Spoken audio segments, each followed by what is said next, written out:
काफ़ी सारे ऐसे लोगों से मैं मिला जो कि प्रेजेंट टाइम में जॉब कर रहे थे।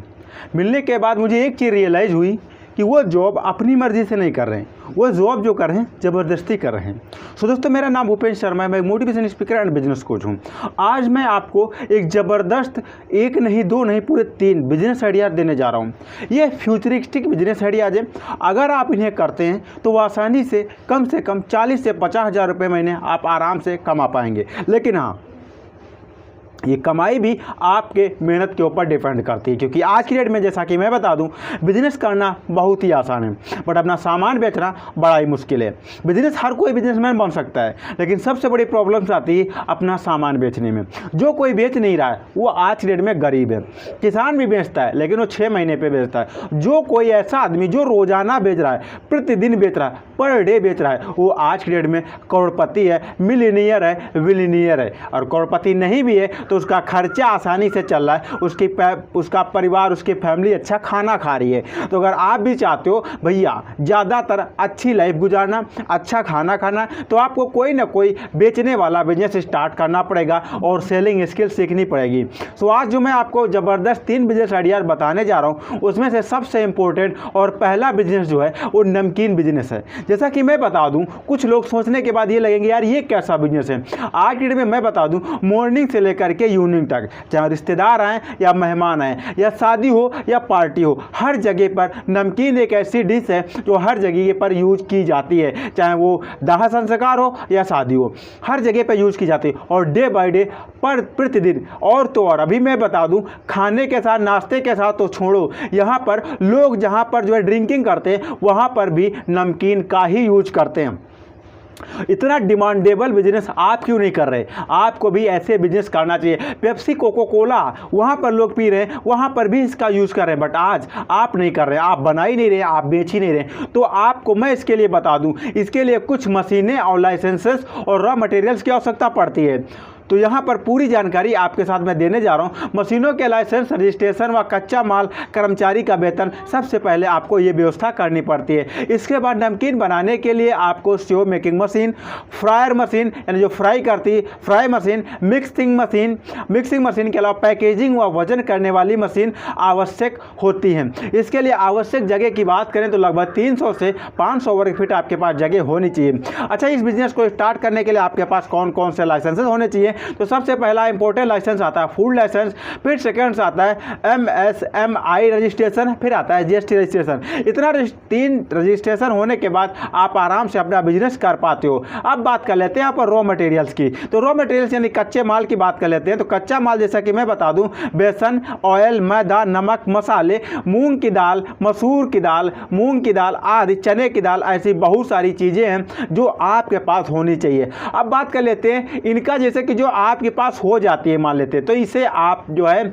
कैसे इसे आप सस्ते रेट में खरीदेंगे? तो भैया मैं बता दूं, आप डायरेक्ट मैन्युफैक्चरर से खरीदो, डायरेक्ट किसान से खरीदो। अगर आप किसान से नहीं खरीद पा रहे हो तो जहां पर दालें बनती वहां पर जा करके खरीदो, और वहां पे खरीदने के बाद आपको अच्छा खासा प्रॉफिट आ जाएगा।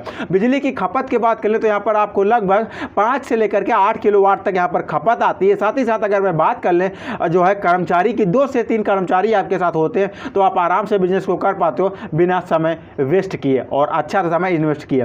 तो पहला बिजनेस आशा करता हूं आप समझ पाए होंगे। अब आता है सेकंड बिजनेस। सेकंड बिजनेस की मैं बात करूं तो इसके लिए आपको आवश्यक जो जगह की आवश्यकता पड़ती है वो लगभग 1000 से लेकर के 15,000 स्क्वायर फीट जगह की आवश्यकता पड़ती है। ये बिजनेस थोड़ा सा क्रिटिकल है, बट आप कर पाएंगे, आसानी से कर पाएंगे। इसको आप करने में किसी भी तरीके की प्रॉब्लम्स नहीं आएगी।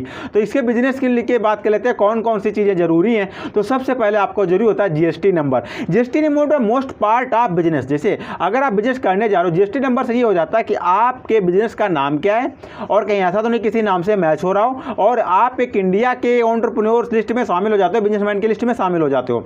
तो GST नंबर आप ले लेते हो। फिर इसके बाद आप पर एक रेफ्रिजरेटर की आवश्यकता पड़ती है। रेफ्रिजरेटर क्या करता है? आपके फूलों को ताज़ा रखने के लिए काम करता है। जैसा कि मैं बता दूं, आज की डेट में शादी, पार्टी, मुंडन, दाह संस्कार, गाड़ी की सजावट के लिए, घरों की सजावट के लिए, गृह प्रवेश के लिए, पूजा करने के लिए, अर्चना करने के लिए, हर जगहों पर आज की डेट में मैं बता दूं जो है फूल यूज किया जाता है। यहाँ तो यहाँ अभी मैं और एक बात आपको बताया जाऊँ, ऑर्गेनिक शादियाँ स्टार्ट हो गई हैं जहाँ पर ज्वेलरी की आवश्यकता ना होते हुए फूलों के जेवर होते हैं, फूलों की मांग बेदी, फूलों की नथनी, फूलों के बाला, फूलों का हार, ये सारी चीज़ें वहाँ पर फूलों का होता है और फूलों के द्वारा ही शादी की जाती है। क्योंकि भैया सोना चांदी इतना महंगा हो रहा है, हर कोई अफोर्ड नहीं कर पा रहा है, तो लोग क्या करते हैं, ऑर्गेनिक शादियाँ करवा रहे हैं। लोग गुलदस्ता, किसी से मिलने जाते हैं फूल देते हैं, मरने कोई मर जाता है वहाँ पे जाते हैं फूल लेकर के जाते हैं। तो सबसे ज़्यादा डिमांड आज के डेट में फूल पे बनी हुई है। अब डिमांड तो बनी हुई है, बट मैं बता दूं यहाँ पर लोग जो है ध्यान नहीं दे रहे हैं। बता दूं आपको, जो शादियां होती हैं, पार्टी होती है, वहाँ पर मैं आपको बताता हूँ 1-1 क्विंटल, 5-5 क्विंटल, 10-10 क्विंटल फूल खपत हो जाते हैं, 5-5 क्विंटल कलियाँ खपत हो जाती हैं। तो आप ये बिजनेस करके अच्छा खासा प्रॉफिट अर्न कर सकते हैं। इसके लिए आपको फूलों को काटने के लिए और गुलदस्ते की आवश्यकता पड़ती है। साथ ही साथ आपको मैं बता दूँ, इसके लिए आपको ऐसी जगहों पर संपर्क करना, अगर आप ये बिजनेस नहीं करना चाहते तो आपको उन लोगों से संपर्क करना हो जो इसकी किसानी कर रहे हैं। किसानों से संपर्क करके अपने रेफ्रिजरेटर के द्वारा वहाँ से आप फूल मंगवाते हो, फिर आप शादी पार्टी, जो भी बड़े बड़े मॉल्स, शॉपिंग मॉल्स या फिर मॉल्स या शॉपिंग मॉल्स या फिर रेस्टोरेंट्स होते हैं, उन लोगों को पता होता है। रेस्टोरेंट का जो शादी पार्टी जहाँ पर मैरिज हॉल होते हैं, उन लोगों को इसके बारे में पता होता है, उनसे संपर्क करो। और जैसा कि जब किसान से आप खरीदने जाते हो, वहाँ पर आपको 3 रुपये प्रति केजी तक आपको मिल जाता है, और वहाँ पर आप सेल करते हो 6 रुपये से 8 रुपये के बीच में आप सेल कर पाते हो। जैसे कि प्रेजेंट टाइम में शादियों का दौर शुरू हो गया, अब यहाँ पर आप 7 रुपये 8 रुपये तक भी आप सेल करोगे, तो एक ज़बरदस्त बिजनेस है। यहाँ पर मैं आपको कोई फ्लावर ऐसा होता है जो 6 रुपये से 7 रुपये पर पीस सेल होता है, एक पीस।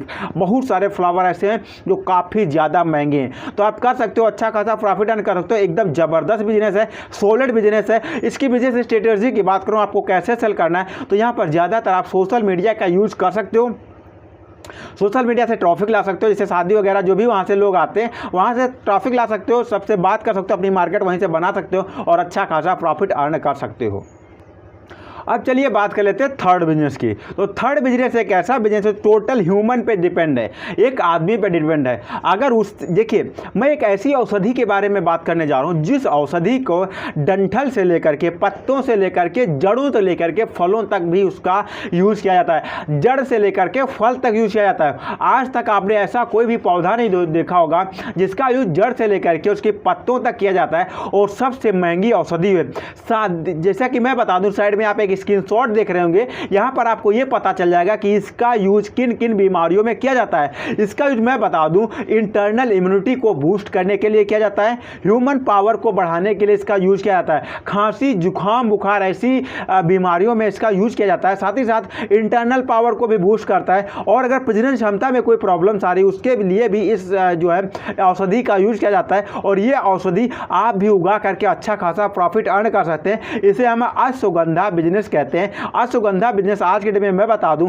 सबसे ज़्यादा जो है उत्तर प्रदेश के कुछ सिटी एरियाज़ में किया जाता है। तो इसे मैं बता दूं, गर्मी के मौसम में वर्षा शुरू होने के बाद इसे किया जाता है, इसकी बुआई की जाती है। अगस्त व सितंबर के बरसात होने के बाद इसकी बुआई की जाती है। 1 हेक्टेयर में नर्सरी बनाने के लगभग 5 किलो बीज की आवश्यकता पड़ती है।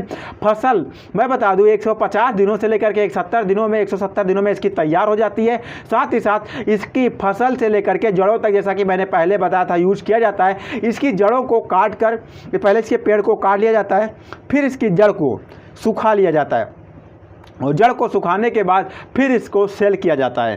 साथ ही साथ इसको फलों को भी निकाला जाता है, और फलों को निकाल करके भी इसको यूज़ किया जाता है। अगर मैं फलों की बात करूं तो फल अगर आप निकालते हैं तो लगभग आप 1 हेक्टेयर में 50 से 60 किलो आपको बीज प्राप्त हो जाता है। साथ ही साथ कच्चा अगर आप यहाँ पर जड़ें निकालते हैं तो कच्ची जड़ें आपको लगभग 7 से 8 कुंटल मिल जाती हैं। अगर उसे आप सुखाते हैं तो 3 से 5 कुंटल आपकी जड़ें मिल जाती हैं। तो टोटल में बात करूँ 1 हेक्टेयर में अगर आप करते हो तो लगभग 78,750 रुपये तक यहाँ पर सेलिंग हो जाती है। टोटल खर्चा निकालने की बचत की बात करूँ तो लगभग 60,000 रुपये आराम से यहाँ पर बचत हो सकती है।